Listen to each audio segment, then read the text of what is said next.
Well, I don't usually do this, but I spent $30 Canadian on this, which is probably about the most I've spent on a 1/64 scale Hot Wheels so far. But I guess the question is was it worth it? Well, we're going to open this up and we're going to find out. I also have a couple of Matchbox that we're going to also take a look at in this video. All right, stay tuned. And welcome to today's video. So far we're up to video number 25 on this new channel here, as I continue to slug away at trying to find more content here that we can check out, that we can open up and take just a closer look, because you know what this looks like in the case often ends up looking much nicer in the hand, not in the plastic bubble that kind of obstructs so much stuff and creates glares and such. So on this channel, I'm dedicated to opening and sharing those with you guys. So if you like this kind of content, please like, subscribe. If you have cars and stuff that you do like, go ahead and comment, and we'll just kind of keep this channel growing and flowing. And I'm going to go ahead and just get into this package right away here so we can take a closer look. Some people probably wouldn't open a shell package just because it is more collectible than, you know, obviously a $2 Matchbox. But like I said, I enjoy them far more out of the packages, and I know there's a lot of loose collectors that would agree with me on that. So we're gonna pull it on out and take a closer look. And also, by me doing this, that gives you the option whether you want to open yours or not. I don't plan to ever resell these, so as far as I'm concerned, it's fair game. Okay, never been into one of these before, so bear with me as I figure out how to get into it. Okay.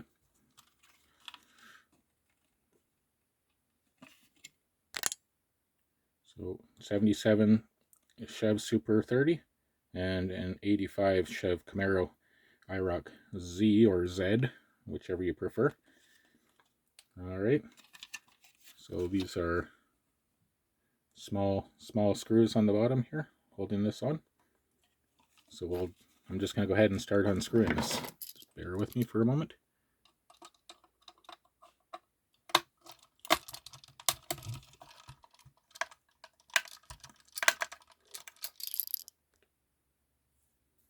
Alright, well, I just had to pause the video for a quick second here because that fought me a lot more than I expected it to, but ultimately I prevailed. Okay, I got it off the stand. It was the stand was a little tough getting it off, but it was the trailer. The screws were small and they were in there like so tight. I'd use pliers and everything. As you can see, I chipped the paint a little tiny bit, even just trying to get it off there. It was on there like machine tight for sure. All right.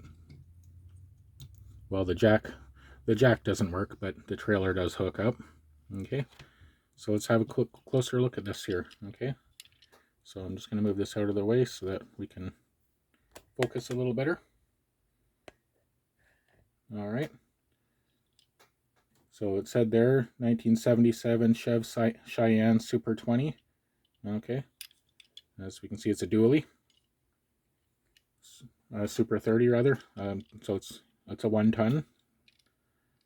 Okay.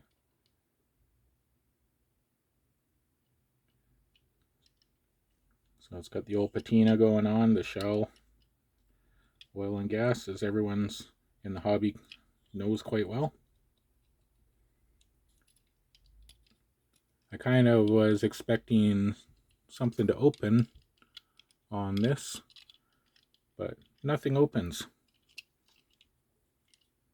So like I said, as far as $30 vehicles, toys go and stuff, is it worth it? Well, probably it might have went up in value over time if we kept it in the package, I suppose. Maybe that makes it worth it. But if you don't like square bodies, then probably no, it's probably not worth it. But for me, I absolutely love the old square bodies. I've had a few, and I'll have more in my future, I'm sure. So for me, this truck is perfect. It's great nostalgia for me.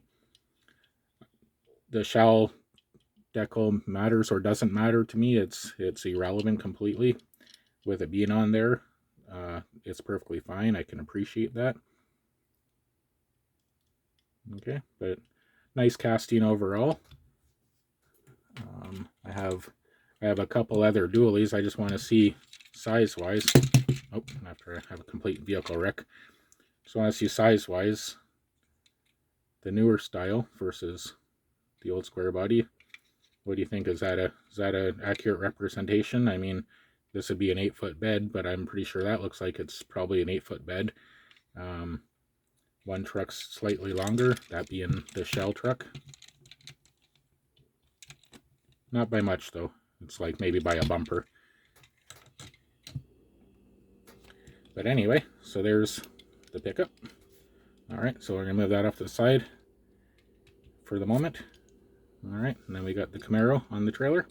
Okay, the trailer is just a tandem axle flat deck trailer. I kind of wish the jack would work or something, but it's locked. It doesn't. Okay, so that'll be there for storing stuff if I ever so decide to display it with a trailer, or if I ever start doing dioramas. Alright. Okay, thank you for zooming in. So this is the real reason I bought this set. Okay, it wasn't just because it had a cool square body and a Camaro that I like, but also because sorry, my ADD is kicking in here. Also because it's a car that checks off one of the vehicles on my list here. Okay, you can see up here the 85 Camaro. All right, so because I'm going to add this to my list, we're going to go ahead and just check that off my list. All right, so I have all three of my Camaros now. I have the 88, I have the 85. All right, and somewhere down here, 1980 Camaro. Okay, so I found those three castings so far. All right, so that wraps up my my search for the Camaros of the old cars that I've had in real life, the ones that I'm trying to find little replicas of. Now my Camaro, my 85 was a black one. It was kind of almost a flat black. It was probably started out gloss black, but by the time I got it, it was pretty weathered and beat up. Had a 305, yeah, I had a 305 engine in it. It was carbureted. The carburetor was like, well, it needed a rebuild. It was dirty. It was like, it was sticking. The needle valve in it, I think, was sticking. Sometimes it's pretty hard starting, but if I tapped on the carburetor, it would fire up for me. But once it got going, it was a little 305. I'm guessing it was a high output or something, but it sure lit up the back tires pretty easy for me everywhere I went with that car. But anyway, so hood opens. There you can see it. At least I'm glad the hood opens on this one here. Okay. I don't really want to have to do a repaint or anything like that on this one. Man, it's got some fat tires in the back. Little skinnies up front. I don't really want to do a repaint on this one just because it is more of a premium and nostalgic for shell and stuff like that. So I'll just keep this one as it is, as a representation of my 85. But if I ever find one that's a little lesser than this, then probably I'll consider opening that one up and doing a repaint, kind of like this other one, the IROC there, that I was going to use as our 88 representation, which I'll probably repaint this one blue and find some different wheels to put on. So yeah, anyway, so there you have it. For this particular set, to answer the question, yes, I find there to be enough value for the $30. I'm happy with this purchase, and if they had a different square body, maybe not a dually, maybe a 4x4, a little bit lift kit on it would be pretty cool, and something else on the back that is towing, or a boat or something, yeah, I'd buy that one too, because it really just comes down to what my preferences are, and I definitely do like the old square bodies, and probably can't collect enough of them, and they're real hard to find from what I can see. So let's just dig into these couple of Matchbox quickly. Let's check out the detail on these. I tend to like the Matchbox series better than the Hot Wheels at this point, as these guys aren't afraid to put decals and the tampos and everything on them. So we got a 68 Chev C10. Let's just tear right into this right now. I'll get the garbage out of there so my camera will focus. Alright, got some fancy gold paint on here. Got the Chevy symbol in the front. Come on. There you are. Alright, and on the back here, Chevrolet. It's just a plastic body, or chassis. I always call it body, I know what it is. But the metal, the body's metal at least. This one's got a deeper box in there, which I appreciate, because if you think of some of the other Chev pickup trucks that they have, the Hot Wheels uses it, the bed floor sits like so high up, it looks unrealistic, but this one looks a lot more like it should. The only problem is it's missing the big farm mirrors on the side. Alright, and then finally, Volkswagen. Okay, zoom in. 90 Volkswagen Golf Country. Okay, so Golf Rabbit. It says Rough Rabbit. Here, let's just open it up so we can take a close look. Trying to read through the package, that's ridiculous.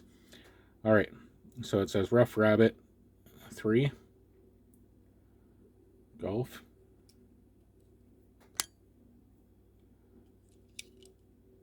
This one's definitely an off-road variety.